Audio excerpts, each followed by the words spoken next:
صرف اس بات پہ کہ اس شوہر کی صبح کو صبح کہہ دیں، اس کی شام کو شام کہہ دیں، اس کا دل جیت لیں۔ جب دل جیت لیں گے پھر وہ آپ کا ہوگا، جیسے آپ اسے کہیں گے وہ ویسے کرے گا۔ مجھے ایک صاحب نے کہا کہ مجھے صرف اس بات کی وجہ سے ایک بندے نے ہیروئن لگا دی۔ وہ کیسے؟ کہا کہ مجھے گھر میں ہر وقت ڈانٹ پڑتی تھی، ہر وقت ڈانٹ، ہر وقت ڈانٹ، اعتراض۔ میرے ایک دوست وہ میری تعریف کرتا تھا اور پیار کے بول بولتا تھا، مجھے دوست اچھا لگنے لگا اور میں پھر اس کے بعد بیٹھنا شروع ہو گیا۔ وہ ہیروئن پیتا تھا اور میں اسے روکتا تھا اور میں اس کے ہیروئن سے نفرت کرتا تھا، لیکن اس کی تعریف ایسی تھی، میں اس کے ساتھ اٹھنا بیٹھنا میں نے نہ چھوڑا۔ اور ایک وقت ایسا آیا کہ اس کی تعریف نے مجھے ہیروئن پہ لگا دی اور میں خود ہیروئن پہ لگ گیا۔ اب جب میں ہیروئن پہ لگا تو میرے گھر والوں نے مجھے میری ڈانٹ ڈپٹ اور بڑھا دی، سختیاں اور بڑھا دی۔ اب اس غم کو بھلانے کے لیے میں نے اپنا سہارا نشے کا لیا اور اس دوست کا لیا۔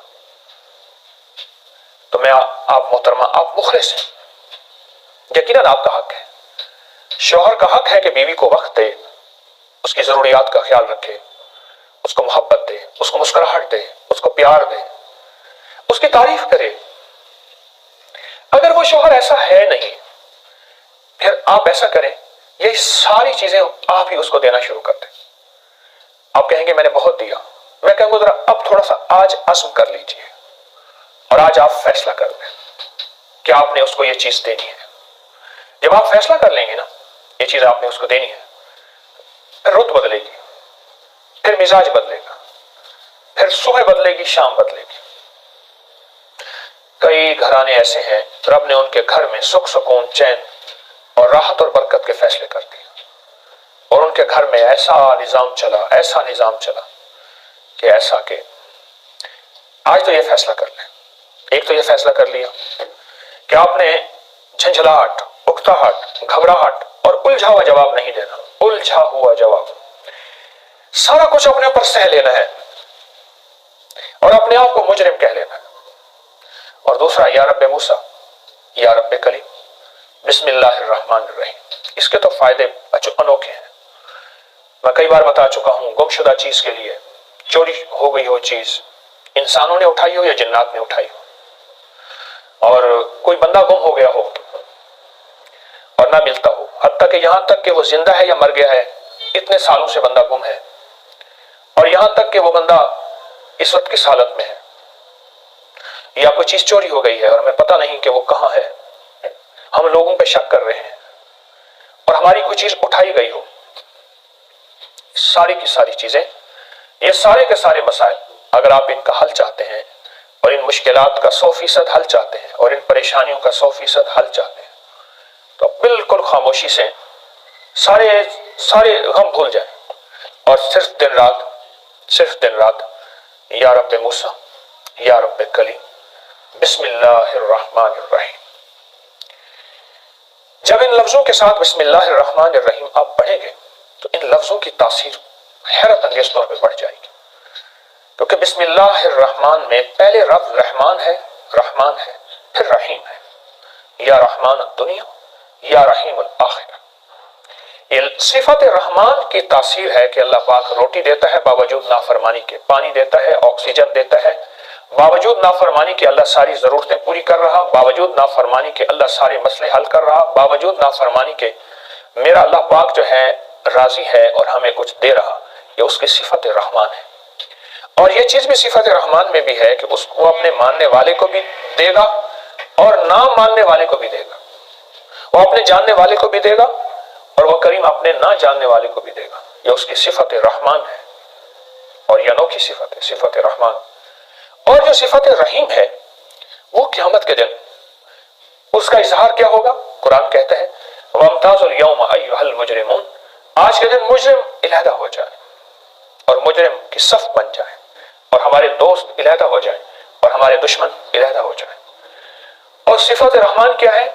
اللہ دنیا میں دشمن کو بھی کھلائے گا، دوست کو بھی کھلائے گا، اپنے کو بھی کھلائے گا اور غیر کو بھی کھلائے گا۔ یہ اس کی صفت رحمان ہے، یہ اس کی صفت رحمان ہے۔ تو آپ محترمہ یا رب موسیٰ یا رب کلیم بسم اللہ الرحمن الرحیم بہت کثرت سے پڑھیں. اس کا تذکرہ اگر چلا ہے یا رب موسیٰ یا رب کلیم کا، تو اس لیے اس کے ذرا میں چاہتا ہوں کہ اور فائدے بھی بتاتا جاؤں. ہمارے سننے والے ان میں کوئی دکھی، کوئی مجبور، کوئی پریشان، کوئی مسائل میں، کوئی مشکلات میں، کوئی پریشانیوں میں اٹکا ہوا، الجھا ہوا اور زندگی کی ناکامیوں میں بہت زیادہ جکڑا ہوا، یہ میں اس کے لیے بھی بتا رہا ہوں کہ وہ بھی یہ ضرور کرے اور اس کا بہت فائدہ ہوگا.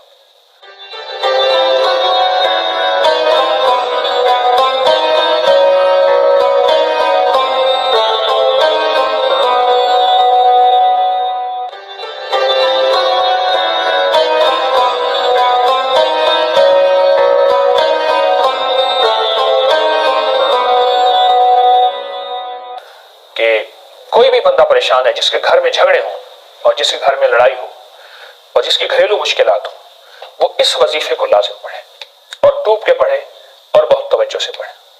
یا رب موسیٰ یا رب کلیم.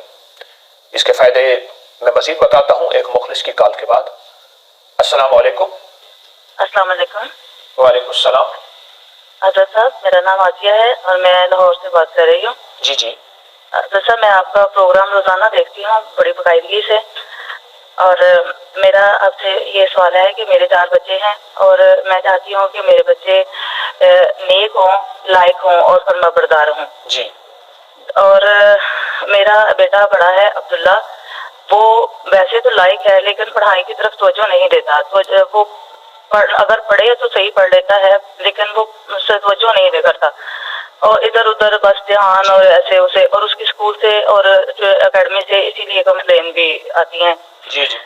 اور باقی ہمارے گھر میں میرے شوہر محمد حنیف، ان کی رزق کی زیادہ شادی کے لیے بھی آپ سے وظیفہ مانگنا تھا. اور حضرت صاحب، میں نے اپنے جسم کی رپورٹیں کروائی ہیں، رپورٹیں میری ساری ٹھیک ہیں، اس کے باوجود بھی میرے نا ٹانگوں پہ، نیچے پنڈلیوں پہ اور میرے بازوؤں پہ نا سوجن رہتی ہے. جی. بہت زیادہ. اور بیٹھنے میں مجھے مسئلہ ہوتا ہے کہ وہ بیٹھا نہیں جاتا مجھ سے صحیح طرح. اور میری رپورٹیں ٹھیک ہے. میرے میدے کا مسئلہ ہے، شاید میں سمجھتی کہ میدے کی وجہ سے ہے، اعصابیت اور وہ گیس بہت بنتی ہے. جی جی. ہاں جی، یہ میرے مسئلے ہیں اور بس آپ ان کا کوئی حل بتا دیں. جی، میں عرض کرتا ہوں آپ کی خدمت میں. انشاءاللہ بہت اللہ پاک آپ کے ساتھ کرم اور فضل کے معاملے فرمائیں گے. آپ نے بیٹے کا مسئلہ بتایا، گھریلو زندگی بتائی اور اپنی آئندہ ازدواجی زندگی کی کامیابی اور مسائل کا حل. اب پہلے میں یہ عرض کروں گا، پھر آپ کے جسمانی مسئلے کے سلسلے میں عرض کروں گا. آپ ایسا کریں کہ ہر نماز کے بعد سورۃ علم نشرح 11 بار پڑھنا شروع کر دیں، اپنے بیٹے کے مزاج اور گھریلو مسائل اور اپنی زندگی کے آئندہ آنے والی کامیابی کے لیے، اور بیٹے کے نصیب مقدر کے لیے، اس کی زندگی کی جو کمیاں کوتاہیاں بے راہ روی اس کو ختم کرنے کے لیے. سورۃ علم نشرح 11 بار، اول آخر درود پاک 1 بار 3 بار ہر نماز کے بعد پڑھیں اور سارا